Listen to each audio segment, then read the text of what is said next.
Okay, and allow me please to introduce to you Dr. Karima again and introduce her short bio, and we will have interpretation and we move on. Dr. Karima Salah-Eddine has over 20 years of experience in the education sector.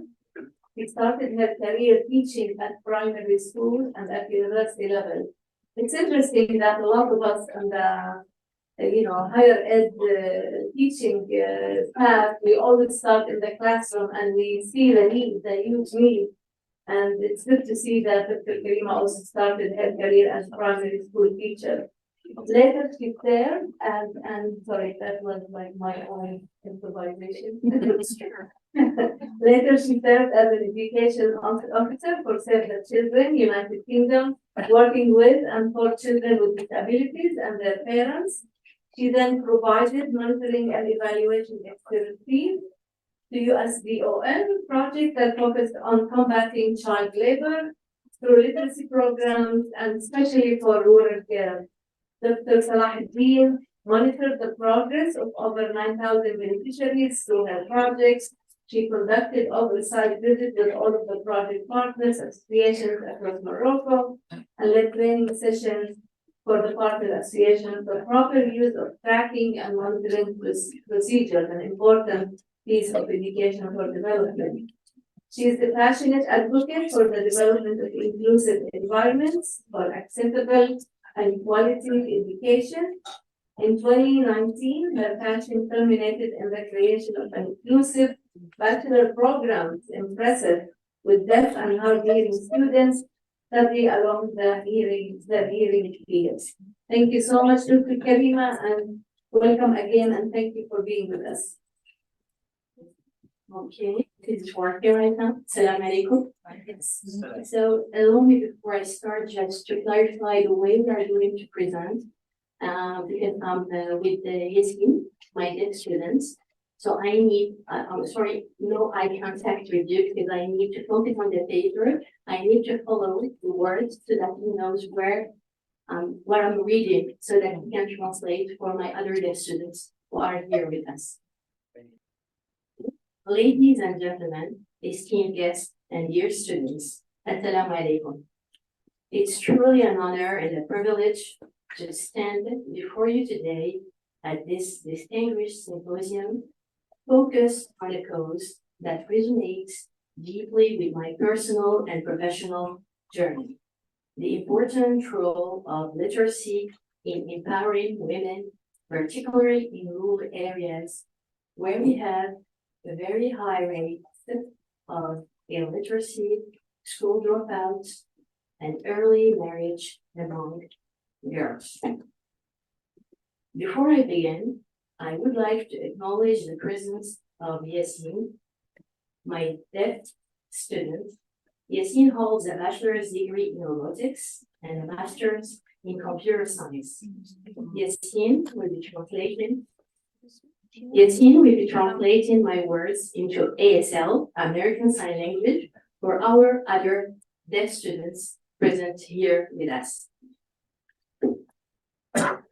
Today, I bring to you insights drawn from my own experience as a monitoring and evaluation specialist involved into transformative project, ADROS and AEMS, where ADROS is derived from the Arabic word adros, meaning study, and AEMS translates to always study, both funded by the U.S. Department of Labor in partnership with Moroccan government.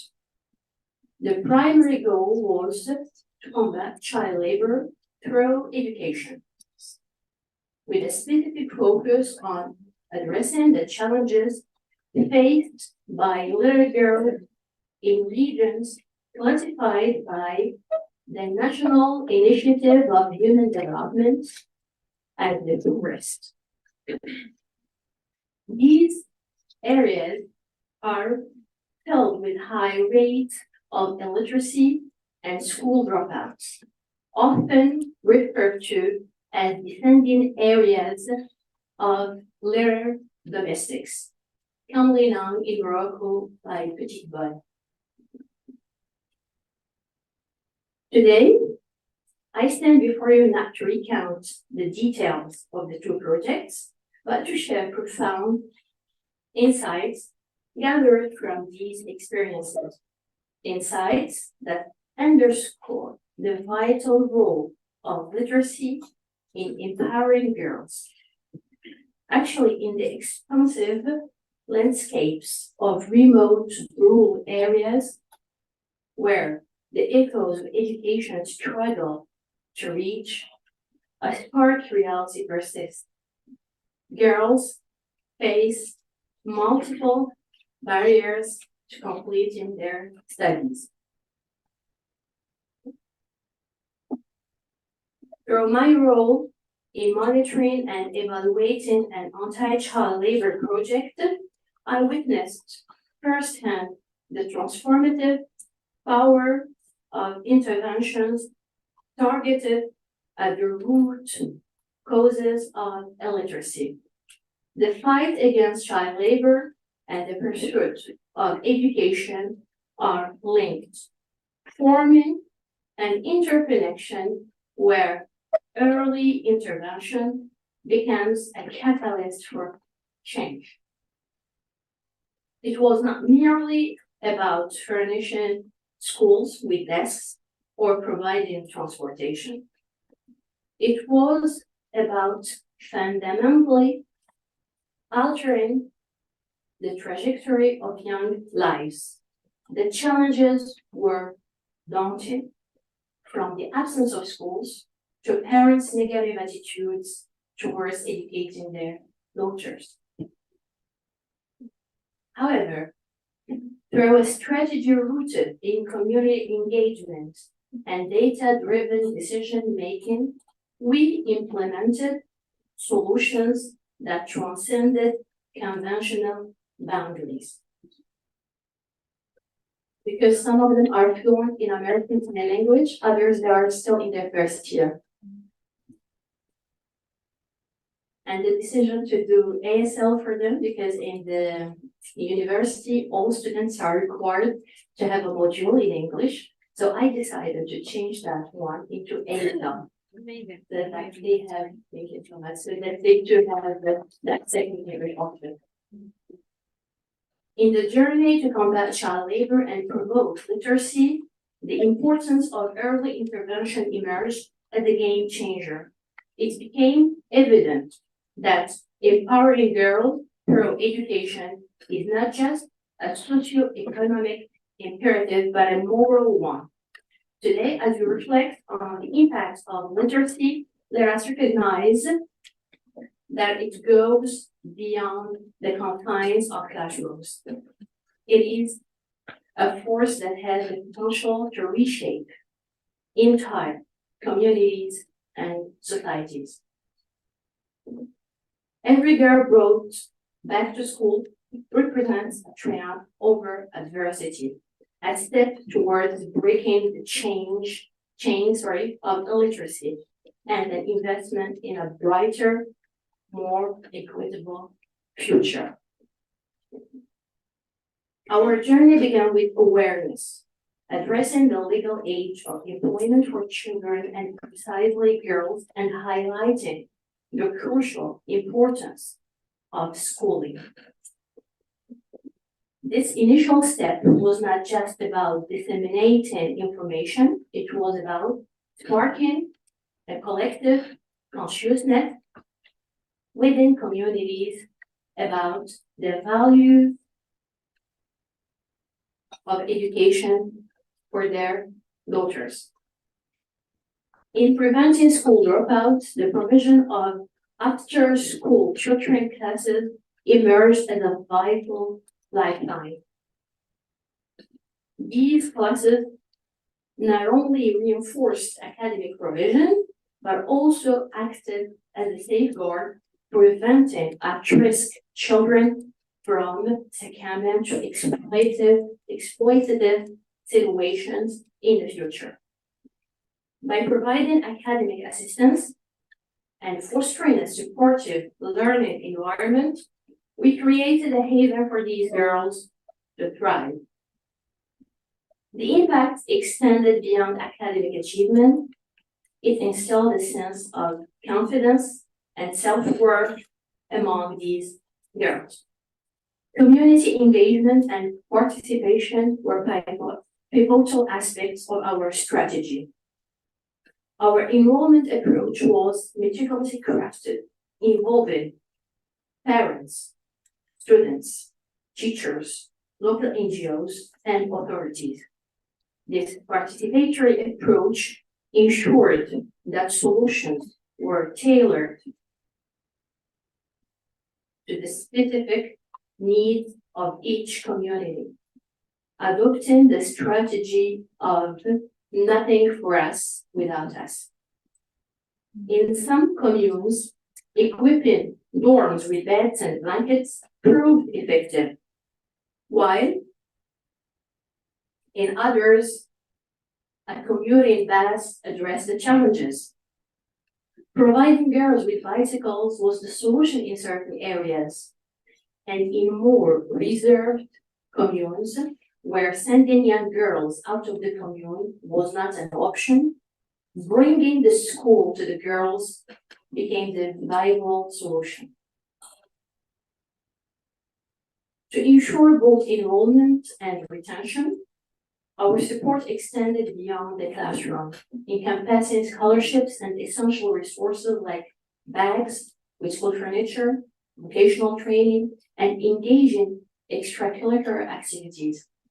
Proximity to classes, consideration of market days, and establishing personal connections with the girls significantly strengthened their commitment to education. An example of an innovative solution, if we call it so, that facilitated the attendance of some girls involved, allowing some girls, the number was three, to bring their little siblings with them due to a lack of alternative childcare, which was contributing to their dropping out of school. Actually, we had some girls who stopped going to school simply because they had little brothers and there was no one to take care of them. So the solution was to allow them to bring their brothers, sisters with them to the class. And we saw the need of bringing them back to school, actually.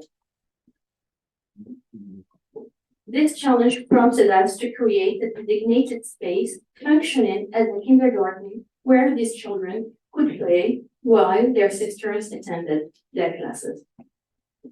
Building local capacities for sustainability was an integral part of our mission. Recognizing the importance of empowering local actors, the project focused on ongoing technical assistance and training in modern pedagogical methods. This approach empowered our partners to take ownership of the mission of taking girls back to school for those who dropped and working towards the retention of those who are at risk of dropping out of school. In conclusion, let us collectively recognize this moment as a call to action. The urgency of our mission lies in the profound impacts education can have on the lives of young girls, be it in rural areas or among girls with disabilities.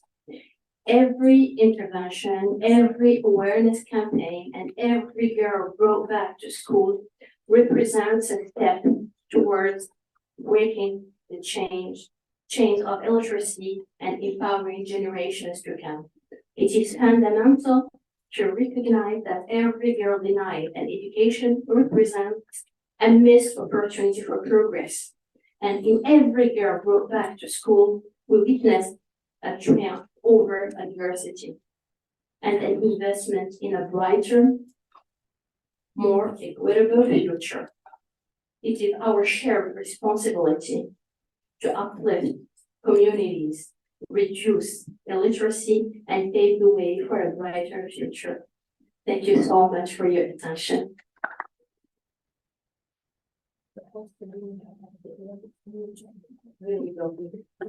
Thank you so much. Thank you, Dr. Karima, and thank you. Thank you, Yassine, for the interpretation. Now we are opening it for some questions and answers from Dr. Karima. I think that the topic of her talk regarding reaching girls, reaching students who are far away from city centers, from urban areas, is a good example of how education can be utilized in its broader sense. You talked about the fact that you went to teach literacy, but you discovered there's more to that than just literacy. You have to get bicycles for the girls to get to a location. You had to go yourself by foot to get to the students. And I heard you say that you provided blankets and you provided some supplies.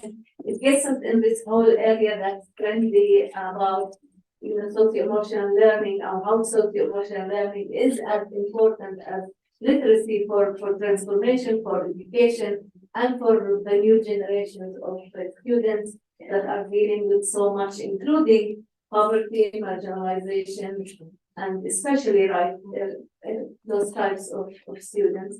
So this is what I heard from you, and my first question to you is, since you are in monitoring and evaluation, I want to seize the opportunity and ask you about sustainability.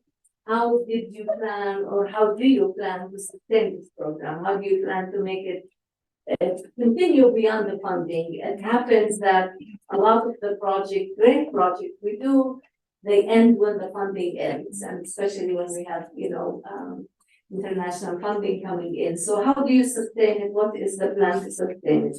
Thank you. Thank you for your question. Actually, the projects have already ended.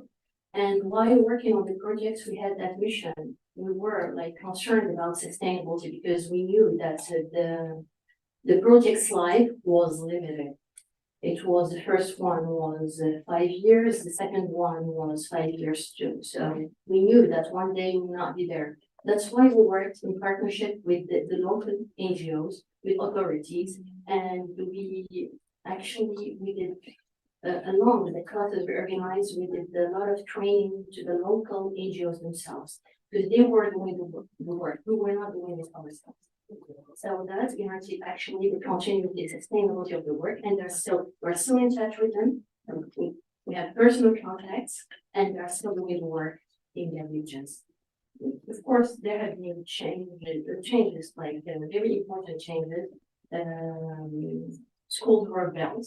If you have noticed in some of the slides, it were some parents who refused to send their daughters out of what we call in Morocco Douar. It's a small commune, and they were willing to give us rooms from their houses, which we transformed into a class. Now we have classes there because we went there, we saw the reality, so we work towards that. This is again one of the solutions to guarantee sustainability in those communities. Okay, so what we do is take a question from the audience here, and then we have questions online. Does anyone have a question? Does I want to Dr. Karima? Okay, while you think about it, let me take a question from the online group. Were there any obstacles in recruiting the carers in your class or to your class, to what you were offering in literacy?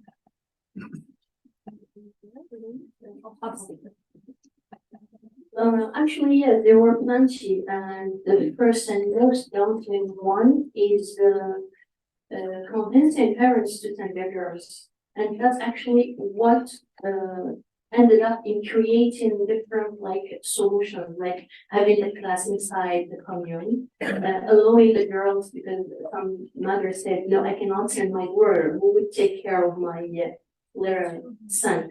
So that's again was a solution. We did not actually think of that solution when we were designing the project itself. So these solutions that were crafted with parents, and I told you that we adopted a participant, which helps us actually which helps us a lot, that participatory approach, like having the concerned population design with us. So we met, we talked about the different problems, long distances. Some communities said we cannot allow our daughters to spend night in dorms. So the solution was to have bicycles because the roads were not paved. For others, they said it's okay. So we had to equip those dorms because we had the building but nothing inside. But the most daunting one was actually convincing parents to allow their daughters to go to school. They were against because for them, a daughter, for some of them, not all of them, for some of them, the daughter was meant actually to get married, and there were high rates of early marriage among girls. Like for girls, 16 years old, only with their kids. So for them, we had to work on showing them the importance of education in empowering their daughters and bringing in some cases, pictures of daughters of girls who were working in the cities as we call them in Morocco, litter maids, litter domestics. They were burned, they were mistreated, so we brought those pictures, just showing them the different risks to which those girls were exposed if they don't go to school. So yes, we had plenty of obstacles. And the connection between the parents, because yes, some parents used to send their daughters to work because they're from poor regions. So we call them descending areas because of the high rates of poverty. So they send their daughters to work as litter domestics in the city. And some of those girls were mistreated. Some of them were burned by the employers. So we brought that as pictures and their stories just to convince them of the risk their daughters encounter if they drop out of school, if they don't go to school and go work instead. Thank you. Okay, any questions? Yes, Brother Karim. Assalamu alaikum. First, I'd like to thank Dr. Karima and Salah-Eddine for the dedication of her project, especially for our deaf Muslim. My question is that myself, I'm from United Kingdom, so there is a lot of association of Muslim deaf. I'm very passionate myself with the deaf community in UK. I want to know what is the connection she has with the deaf community, because her project is very interesting. I mean, also with a group like in the US as well. Inshallah, I'll leave some of the question when I meet her in person. Thank you. Okay, thank you for your question. Actually, my interest to work with deaf people or deaf students started at the period of my research. My PhD actually is on inclusive education for people with disabilities. And since I joined the Faculty of Sciences of Rabat here, I was focused and I had that objective of creating something for them. So in collaboration with my colleagues, we created a bachelor's, an inclusive one, where we have my students learning along hearing students. So it's an all long years interest actually in working with people with disabilities in general and particularly deaf people.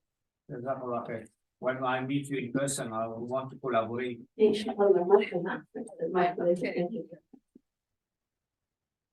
Thank you. We will take another question, and I'm not sure if I understand this one, but I think the question is there online attendance? Like, can these girls join classes online, which I think is probably not possible. Actually, it's possible, it's feasible if we have closed captioning or if we have like interpretation into sign language, depending on the country, because as you know, we have different sign languages. It's a language, so it depends on the country where you are, while ASL, American Sign Language, is not international, but still understood by many signers, actually. So during Corona period, actually, we could have done it, but with them, because we are still, even the teachers are still learning how to sign, it was not really that easy. But attending workshops, webinars online is very feasible, it exists. And we have more and more like workshops who would take into consideration this accessibility actually initiative of making their presentations, webinars accessible to deaf and hard of hearing community. I think that also the question is regarding the girls, the literacy program you talked about. Is there online attendance there too? Actually, when talking about rural, remote areas where we don't have electricity, this becomes very difficult. Actually, we cannot talk of e-learning solutions. So it's impossible in most of them. And actually, just between brackets, one of the regions we used to work in was lately hit by the earthquake. It was the place where we used to work and with girls there, so I took it actually personally.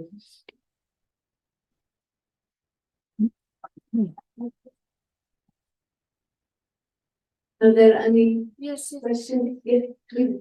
Eva. Can I keep it on? No, it's fine. It's fine. First of all, I would love to thank you. Whatever you said really touched me since I'm a youth activist, and what you're doing really means a lot to me.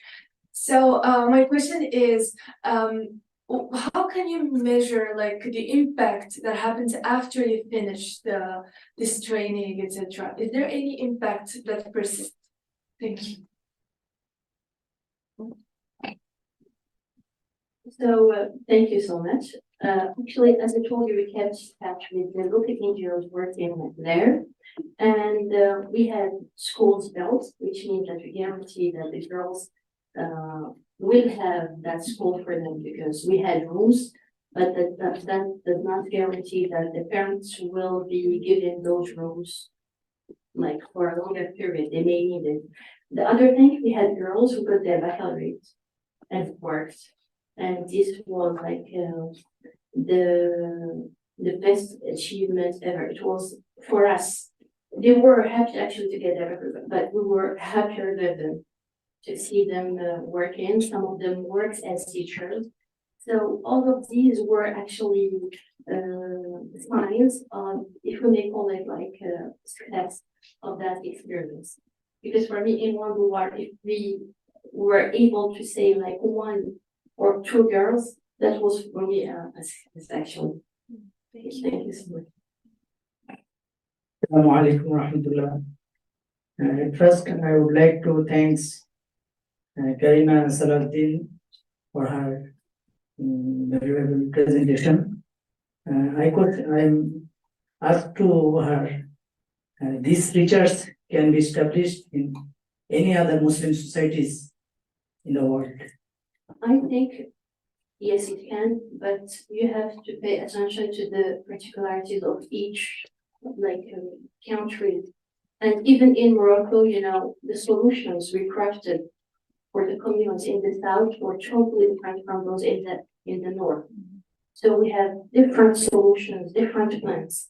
Initially, we started with a different project, but when we went to the population, we simply dropped what we prepared before, and we crafted new, because we ourselves were surprised to discover that the problem was not, for instance, in mothers sending their girls, they were against the education of their girls, but simply because she wanted someone to take care of her little boy. So, and when we said, what can we do? If you allow her to take her brother with her, it's okay, she can go. And it's better because I'm not going to see both of them. So those were kind of solution. That is, you have to be very attentive. You have to take the time with all intervening actors, because this is what would guarantee the success and the continuity of the project. when having them decide for themselves, they adopt whatever they come up with. Not like when you can and you say that I know what is good for you, and I decide for you, or I decide on behalf of you. No, it will not work. You would say the period you are given money, it will work. But once you're stuck, or once you are not there, things will stop. So make sure that it becomes their own problem, and the solution comes from them. So this would guarantee that it would work, and it would last, which is more important actually. Have you any said we could collaborate with you? Have you any said?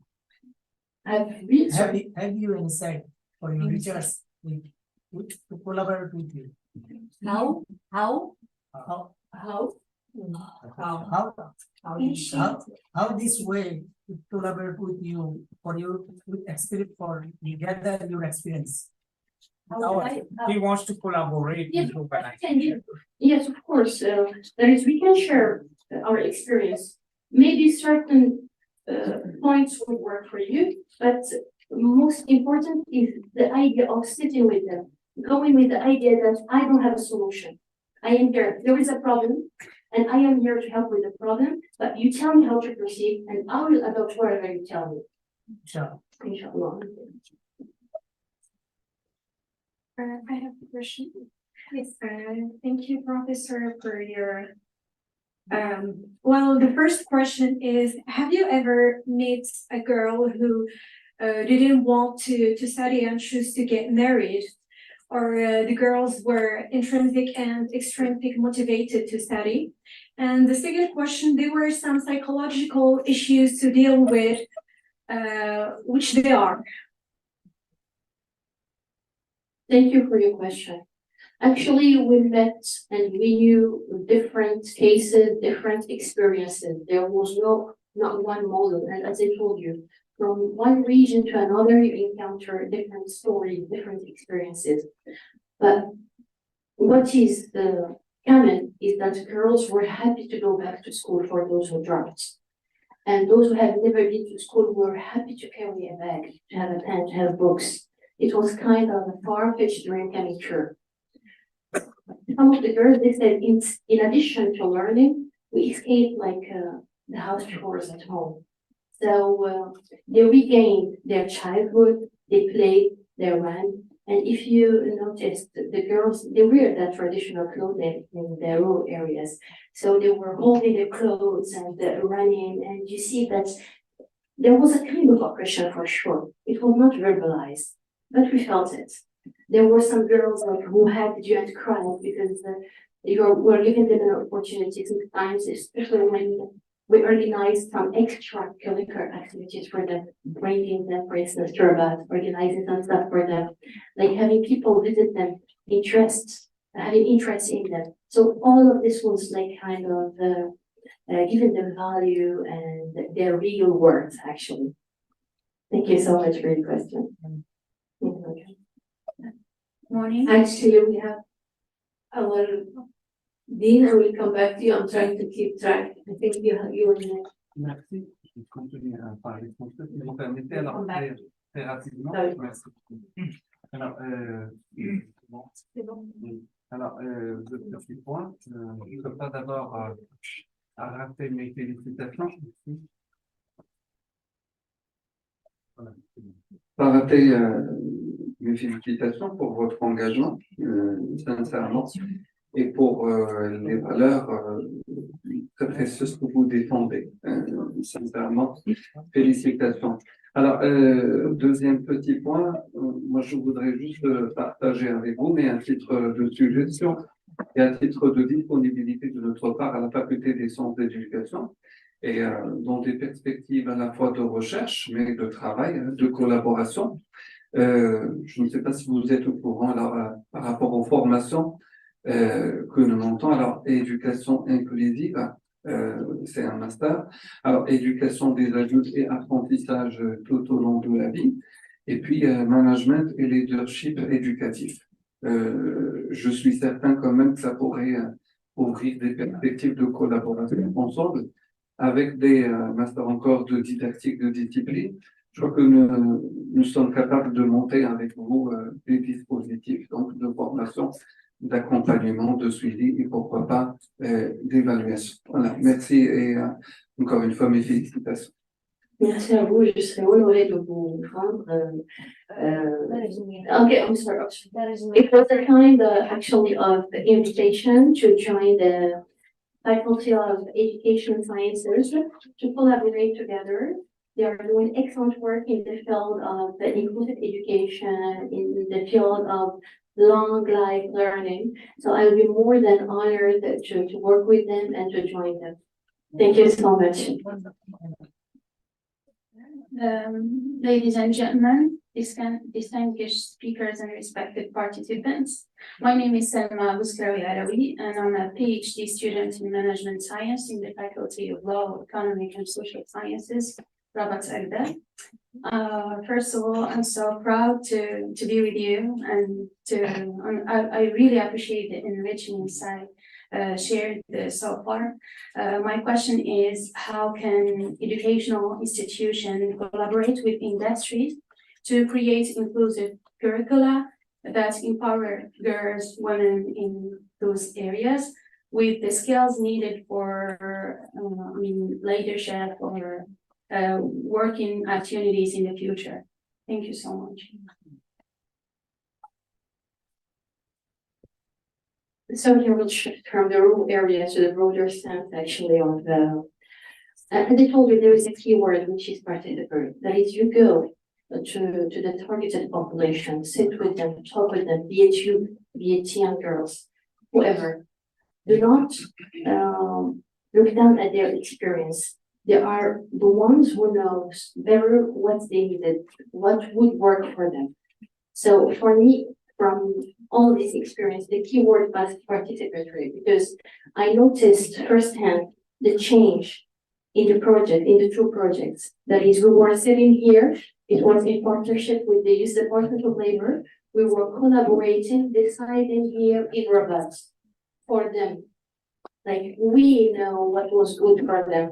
And we decided, we had our plans, we had our intervention areas. But once we went there, everything changed. So you have to listen to them. Of course, you have experience. You know the limits of what you can do, what you cannot. But just make it clear to them. And again, listen to them, because they know better what would work for them. Thank you, and best of luck with your research. Hi. My name is Mohammed Hamza Al-Bayani. I'm the professor of the University at Economics. And my question is, have you observed any difference in the impacts of literacy intervention on women of various age groups? Yes, of course, and this is actually what we said. The change was big. And not only with the girls, but with the community in general. And as I told you, we had those girls who dropped out of school for more than 3 years, and we were able to take them back to school. And they finished their studies, they pursued their studies, they got their baccalaureates, and some of them were employed as teachers, and they were teaching in their communes. And they chose their communes because they knew that in some communes, actually, parents were against having a male teach their daughters. So it was a double-edged actually sword. Like, they were working in their communes, and they were knowledgeable about the difficulties and the constraints that those girls actually encounter. And another important factor was the language. In some regions where they speak Amazigh, so it was better to have a person from the same commune who masters the language. Okay, thank you so much. I hope I answered your question. Can we just take one online so we have some back and forth? So there's a question here about, I think you answered this one. Do you entertain people from other countries working with your group, and how? I think that was that question on collaboration. There was another question, maybe you can address them both. The other question was, you empower girls to earn and continue learning. Any suggestions, who else would you be empowering? I heard you said parents, community, but who else would be? So, but it's mostly with local NGOs because it was with them. Actually, the partnership with the associations or local NGOs was of paramount importance because they belong to the communes. So they know if the girls were working, if they dropped out of school. So they helped us first with recruiting the girls. They facilitate that contact with the parents themselves. Sometimes, as I told you, problems of, because here in Morocco we have different dialects. There is, we can have someone from the north, if he speaks his another person who speaks Hassani will not understand each other. So that facilitated the task. And it was actually the guarantee for continuity by providing training. That helps us actually with the sustainable aspect of the project. So it was with them, and thanks to them that the project actually succeeded. And if people want to do working with you, Yes, they are most welcome. We insist on partnership, on collaboration. We can never ever work or claim that we are able to do things by ourselves.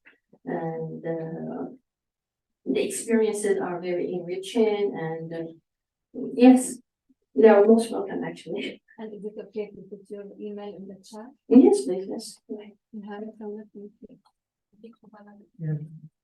I think there was there a question? Yeah, she was there and then you, sorry. Trying to keep. Right. Thank you.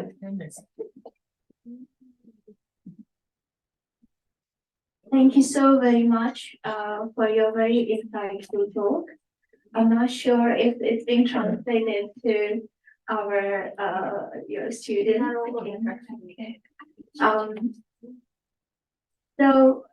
My question is, so yes, I'm Dr. Laila Kariwal. I am based in UCL, University College London, and I'm one of the speakers on the program. I've really found your talk insightful, and thank you for that. My question is, while working with USDOL, what was your experience of their ideologies, assumptions made, or some of did you experience any challenges?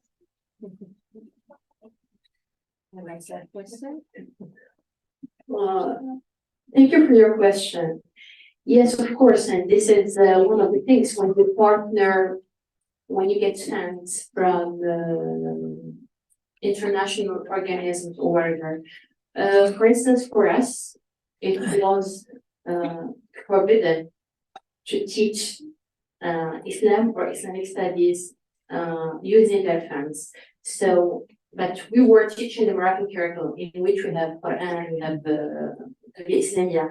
So we have alongside those funds, other funds, which we used for those classes.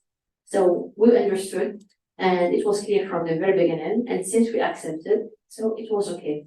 So, because they did not want to have that label encouraging whatever religion. So we understood their position, but they did not forbid us from doing, because it was part of the curriculum. But we have as I told you, partnership is very important and collaboration is very important. We had the partnership with the American government, with local NGOs themselves. So we were able to do the whole program while respecting the rules that were decided at the very beginning. Thank you for your question.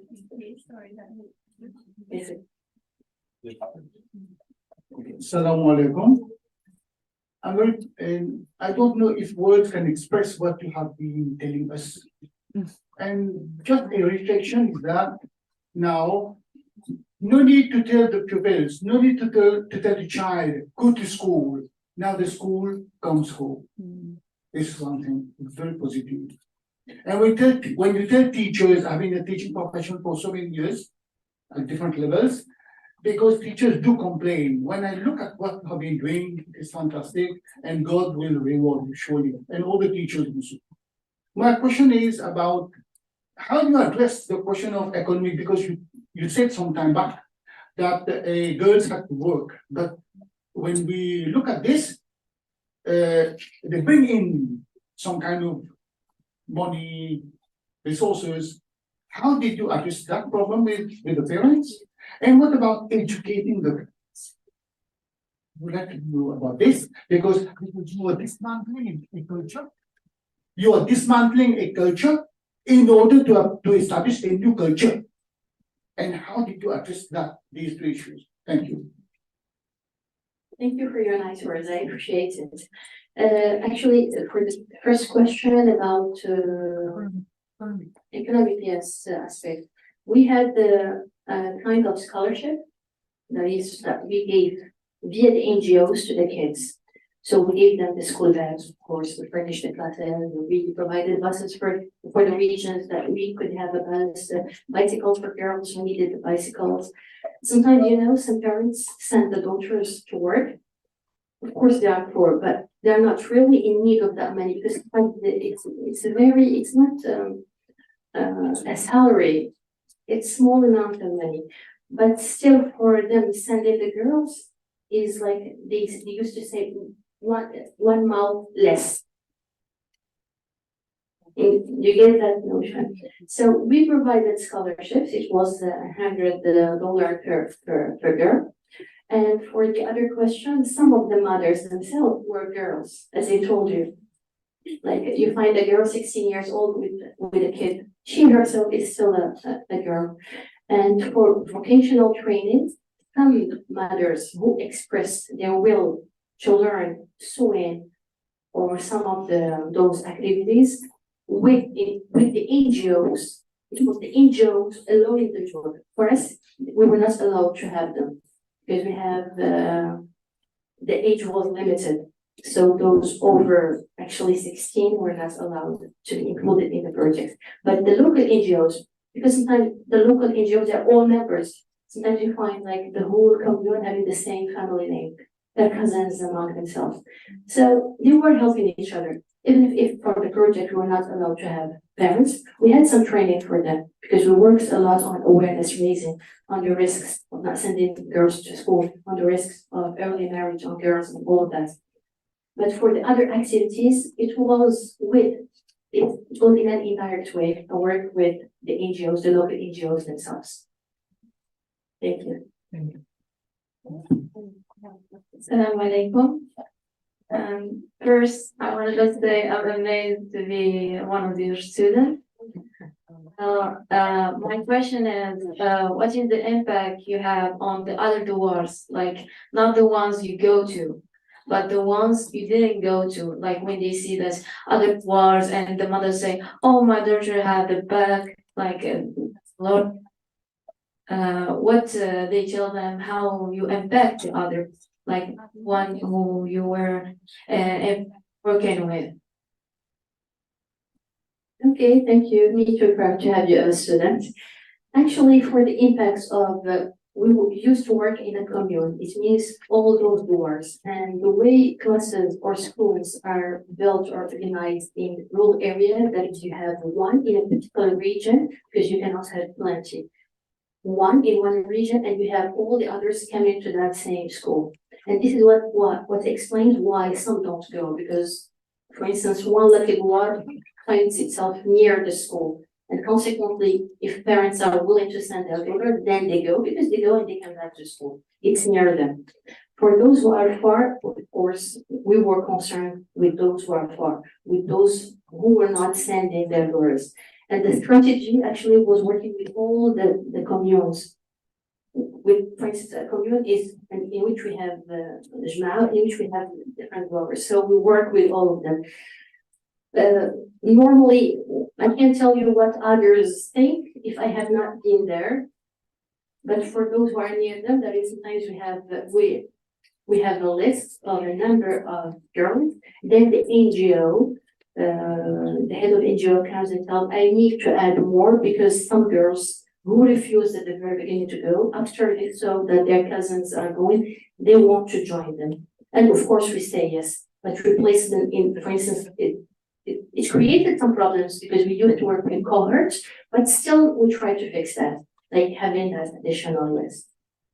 Okay, thank you. Okay, and we have a question online. Last question. In terms of the curriculum, and you did talk about literacy, you did talk about some other types of skills that or activities. Can you tell us more about what did you teach in your projects other than literacy? Actually, we had different programs. As I told you, we had tutoring classes after class tutoring programs for those girls at risk of dropping out of school. Because some of them, sometimes they miss classes the day of the market. It's a sticker day, so they cannot go to school while it's a day of the market, so they miss school. Problems with French because their parents are illiterate, they cannot help with the exercises. So we organize after class tutoring program. And this, of course, based on the program, on the curriculum itself. Or What's in that? What did you teach? it depends on the needs of the students themselves, where they were encountering problems. It was the NGO, because we were not doing the work ourselves, but the NGOs. So it was after the meeting of the NGO with the school teacher, the mainstream school teacher, who exposed different, for instance, problems or difficulties, whether it's with mathematics or French. Most of the time, it was with French, we find difficulties with French. Because in Morocco, when you go to school, of course, we are an Arab country, but when we go to school, we speak Moroccan dialect. Once we are in school, it's another language. Even Arabic itself is a second language for girls when you go to school. For instance, they are used to saying then the teacher say, no, this is Qinina. So it's the first time you hear the word Qinina. So you're not familiar with yes. This has to do with after class tutoring. Then we had the vocational training for older girls who have never been to school and who are older than 12. So this sort of vocational training, like providing them with skills that would guarantee them to get a job after. And for those girls who were still young and who were targeted to reintegrate in the mainstream school, they were working on the mainstream program. They were working on the program and the curriculum itself, the formal one, yes. So this is why we had formal education and non-formal education program. Okay, good. I think we. Oh, we have one more. Okay. Oh, two more. Okay. So let's hear one question. Thank you for this interesting, insightful interaction and discussion and responses to the questions. Please go ahead. First, good morning. I really cannot express in words how proud I am to see a Moroccan professor with such skills and abilities and achievements as you are. Thank you very much. My name is Budar Hanan. I'm a PhD researcher from Dubai University in Qatar, and I'm so proud to be here. My question to you is regarding the linguistic maybe hindrance you might have faced. You mentioned that in so many areas in which you have done this remarkable work, many girls were speaking the Amazigh language, and we know that at some point that they're mostly kind of alienated from maybe Moroccan, Darija, or any other language. So my question is, how did you approach this kind of, let's say, boundary? Thank you. Thank you. Thank you for your question. And actually, it is what I've mentioned. It was, as I told you, one of the key elements to the success of the project itself was the work with and via the local NGOs. So they were coming from the same communities. And as I explained, most of the time they were all members of the same family. So they had all the same name. So we did not have that problem. I felt alienated when I was there because I could not speak Arabic. So I needed translation actually. But for them, they were in their like atmosphere. They felt safe, understood. The teacher could understand them, and they could understand the teacher because she kept like shifting, explaining the sometimes I was like that's true to Africans, like you're making fun of me, and like say no, we're just like asking or whatever. Thank you for your question. before she asks you a question, in that culture, you have your name, which is, for instance, my name is Karima. We can finger spell it. We can write it like this. And we have a signed name. My signed name is the letter K with this. So when they first gave it to me, I said, but why my name is K? They said, because teacher, when you talk, you become red. So we said, so now they're making fun of me because I'm getting Last question. Hello, my name is Sinda Bishade. I'm a second year student in ENS Rabat. I'm very glad to be here today. Actually, my question is what are the best NGOs that you work with, and what are your favorite highlights when it comes to impact? This is a tricky question, actually. I cannot say the best NGOs, in the cities, in the big cities, because our intervention, the way we worked in Casablanca, Rabat, and Marrakech, because they were the biggest cities recruiting little girls working as domestics. And we did not decide for this. It was based on statistics from the National Initiative for Human Development, l'Initiative Nationale du Développement Humain. So we took those statistics from there. And then we went to work in what was called the funding areas of those girls, where those girls come. So actually, we did not have a choice. In the big cities, we worked with Zakura, with Beitini, Darna, SOS Village. So those big known NGOs here in Morocco. But in those communes, we worked with very small models, but they were very, very effective, actually. They did a great job. They facilitated the work for us. And I will never stop repeating that we succeeded in what we did thanks to them and with them, actually.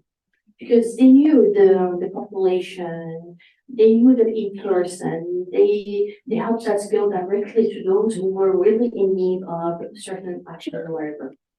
And the best impact, as I told you, like having girls who were not aspiring to finish their studies, get their baccalaureate and work. And that had played kind of a role model for other girls who started thinking that yes, it's feasible, it's possible, and we can finish our studies. Thank you. You're most welcome.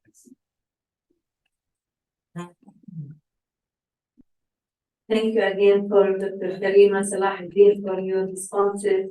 I'm just trying to read the last question, but I think you already answered that regarding the applicability of your program in other places around the world. And you did say that first we need to know the context. First, second thing, it has to be participatory. And I like the question about the external and internal motivation. Like if someone doesn't want to, do we force it on them because we think it's good for them? And you did answer that, that we cannot do that. If it's participatory and it is something that is, coming from internal motivation, I think it will have higher chances of success for such kind of program. And do awareness raising campaigns and work with the community, work with parents. So we want to thank you for all of these insights that really come together to help us understand it's not just about literacy, even though probably your mandate was do literacy. And you discovered that literacy doesn't just come by itself, there's a lot more to be done. So we thank you for your patience with us, with the questions and your gracious answers and responses, insightful answers and responses. And we will go on a break and we will come back exactly at 11:45. And we have coffee, tea outside. And I want to thank all of our virtual audience for being with us this morning. It may be evening for some, it may be morning, but we'll come back at 11:45 Rabat local time. Thank you.